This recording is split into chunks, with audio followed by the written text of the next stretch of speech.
I want to talk about the truth about rolling losing options positions, and there's a lot of misinformation out there. So this is what has worked for me, and my name is Eli. I'm a professional options trader. I manage currently, as of this video, over $9 million, and I've been doing it for over 10 years. So I think I have a pretty good idea of what works and what doesn't work, specifically for futures options. So let's begin with what usually ends up happening. And number one, I'm going to focus on short puts and short strangles. And obviously, I'll give you some live examples from my own trades so you can see exactly what I mean. And it's really, really simple. So rolling a short put, what usually ends up happening is you'll roll the put down and out in time, or just out in time, and you'll be betting the price will reverse. However, price keeps moving in the same direction and the loss becomes too big for the account to handle. So basically, you try to kind of push or give more time for a put option to make money, to lose value, but price keeps moving against you. It happens many times, and there's really one common denominator for all of these situations where you just get yourself in a really problematic state, which I will talk about in a second. But rolling a short strangle, this is number one. Rolling out in time and betting price will reverse. However, price keeps moving in the same direction and the loss becomes too big for the account to handle. Kind of the same thing in a short put. You just give more time for the position to profit, but price keeps moving against you. Now, the second version of a short strangle roll is rolling out in time and adjusting the strikes. Betting price will stay in range bound within the new range. However, price either keeps moving in the same direction or reverses back to where it came from, the same speed, and the loss becomes too big for the account to handle on either side. And this also happens quite a lot of times, and I've been through it. The main takeaway is if price starts moving quickly in one direction, it is hard to predict with high certainty if it will continue moving in the same direction or reverse as quickly. The only way to actually figure this out is by understanding the reason the price has moved quickly in that specific direction, which is the common denominator. Usually people that roll positions in those three different ways that I just explained, they don't really take into account the reason price has moved so hard up or down or whatever it might be, right? So they ignore fundamentals, which leads me to my next slide, is when to roll and not to roll. And this is what works for me, and it works amazingly. And again, I'll show you a few examples. It's really simpler than you think, and it just makes life easier, and you don't have to stress about the position and what you should do with it. So if your short options position is down 50% of credit or more, it has the potential to become a big loss. I think this is pretty obvious. So at a negative 50% loss of credit, I always take action with the position. Doing nothing is not ideal in 95% of cases. So it's really important to remember. Doing nothing is not ideal in 95% of cases. If the position is already down 50%, right? Many times it's going to work out for you. Of course, things are just going to be fine, but we're not in the business of hoping and just relying on things to be okay, right? We have to be proactive. We have to protect our capital, right? And trust me, I've been on both sides where you just trade with $50,000, and then when you trade with millions of dollars, right? At the end of the day, everyone's end goal is to trade with a big sum of money, right? Everyone wants to make a living trading options, which is completely possible. But your approach with $50,000 has to be, you have to keep in mind that one day you'll trade with millions, right? And it's not the same thing. You're gonna be way more risk averse, and you want to make sure that you do everything in your power to protect the capital that you already have, especially if it's millions of dollars, right? So step number one will be I read the news to understand what caused the price to move against me that hard. That's not the number one thing. Just go over the news. It doesn't have to be right away or minute over minute, but you need to understand why price moved up or down that quickly. And there's always a reason. It's never just kind of happens on its own. It just doesn't happen. There's always a reason with futures options or with commodities specifically. Step number two is I have to answer just one question. Are the news critical or not? If yes, if the news are critical, I will probably close the position or hedge heavily on the tested side to a point where if the price keeps moving against me, I'm going to be profiting. But this is a whole different video about hedging. But if the answer is no, then I either won't do anything or I will roll the position, right? So this is where we get to step 2.1. So if the news are just hype, I will roll the position out in time, or I won't do anything if the strike is far from the price and we are not at negative 50% just yet. Because it happens when you can go from, let's say, positive 20% to negative 30% on your position, but you're still not quite at negative 50%. So in that case, I wouldn't really do anything unless we actually get to a 50% loss. And then I will probably end up rolling the position if the news are just hype. Now, let me show you exactly what I mean by critical news and non-critical news. And it's, I promise you, it's really, really logical. It's all common sense. And you don't have to be any kind of a genius or have any kind of insight into the markets. It's easier than you think. So let's take a look. So this is an actual copper position that I had opened in February and into March of 2024. Opened the position right when price was around here. It was a short strangle. These are the approximate strikes. I don't have the exact strikes. I think it was 4.15 and 3.45 or 3.5. I think it was 3.45 actually. Regardless, the prices of copper have been moving sideways, so I decided to sell a short strangle.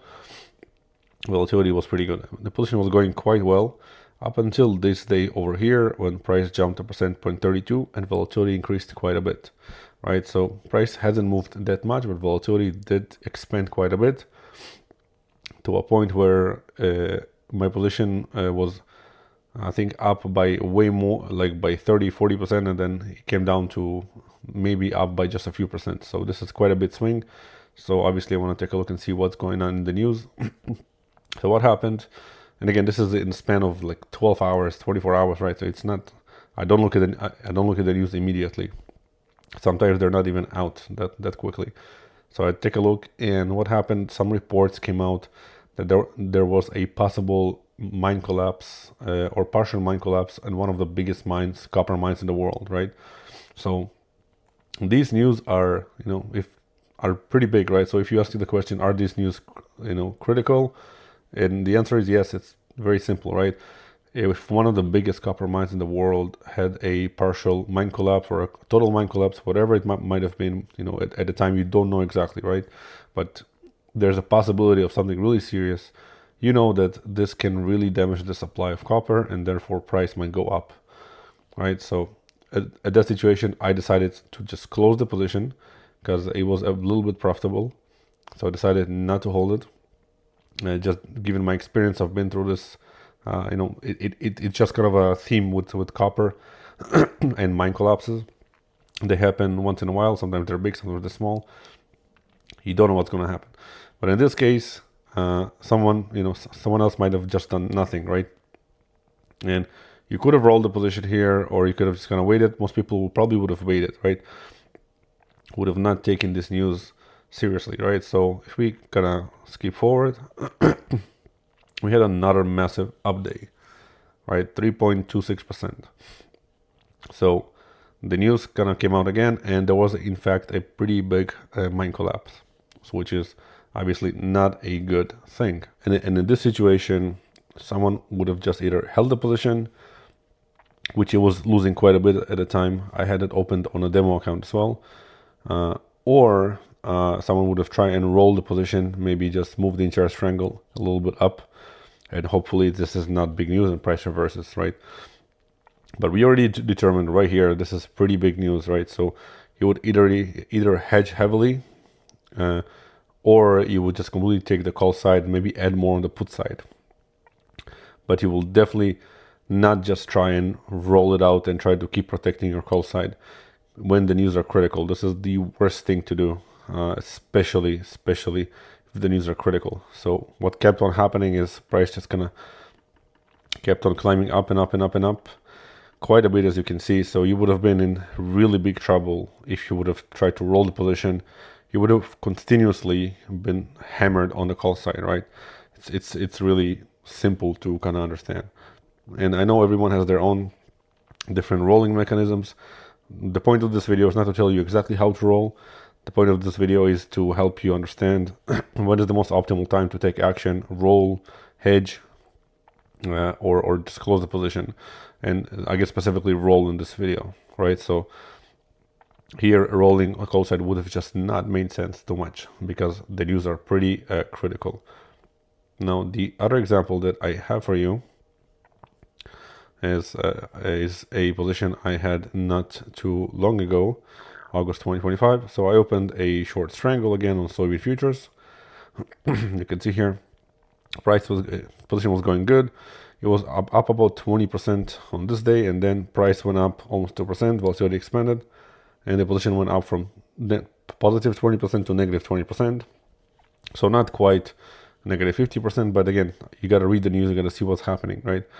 And what happened here is it was news that the traders were hopeful that China will be buying more US soybean in the coming future. And therefore, the price went up as an expectation for more Chinese purchases, which is just obviously complete hype. There's no actual reports that China was intended to buy anything. In fact, if you looked at the reports, China has already booked soybean purchases from Brazil for September and October, right? So there's absolutely no demand for Chinese purchases. And it was there was still the trade negotiations between China and the US, and they haven't been buying any soybean during the negotiations, right? So this was basically just fake hype. So in this case, if price would have gone to a level when I'm going to be down 50% on position, I would have rolled the call side or the entire strangle, but probably just the call side, because this is just hype. And obviously it ended up being just hype, and I closed the position just a few days after for my profit target, I believe, of 25% of credit in this case, right? So this is clearly just hype. Now, it's not going to be that easy to differentiate between, I guess, hype and critical news if you're very new to commodities. At the same time, it doesn't take a genius, really. Because if it's something critical, you can expect the supply and demand balance to be shifted. So here we have no shift in fundamental shift in the supply and demand. It's just news. There's nothing has happened that can affect the supply or the demand, right? It's just reports that traders are expecting. They can expect all they want. It doesn't matter for us. This is just noise that we need to know to avoid and not react to. So obviously the position reversed, it was all good, but I think this is the difference between critical and non-critical, and there's many different examples of this kind of stuff. But the most important thing, if you have to take action at a 50% loss, I don't care what position you have. If you don't, then that it's that's just not how I trade. And some people are okay with getting assigned, even though you cannot really easily get assigned futures. It doesn't work the same way as stocks. Some people are okay with waiting up until it gets to a short strike. At the same time, it's okay, it's a strategy, but you have to be aware of the news, and if it's critical, there's no point for you to kind of keep bleeding on one side of your position, if it's a strangle or a put or just a naked call or whatever it might be, right?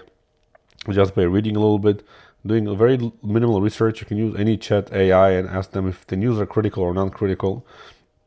And obviously you can also join the Discord community we have. It's completely free. Just email me below and we can help out with that as well, because it really doesn't take that much much knowledge and experience. But for someone new, it's definitely going to be a bit challenging. Thank you again for watching.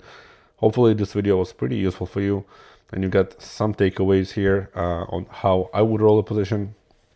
But if you didn't, please let me know what you think I could have changed in this video, or what I should make in the next video about rolling, or whatever topic it might be. So thank you again, and I will catch you in the next one.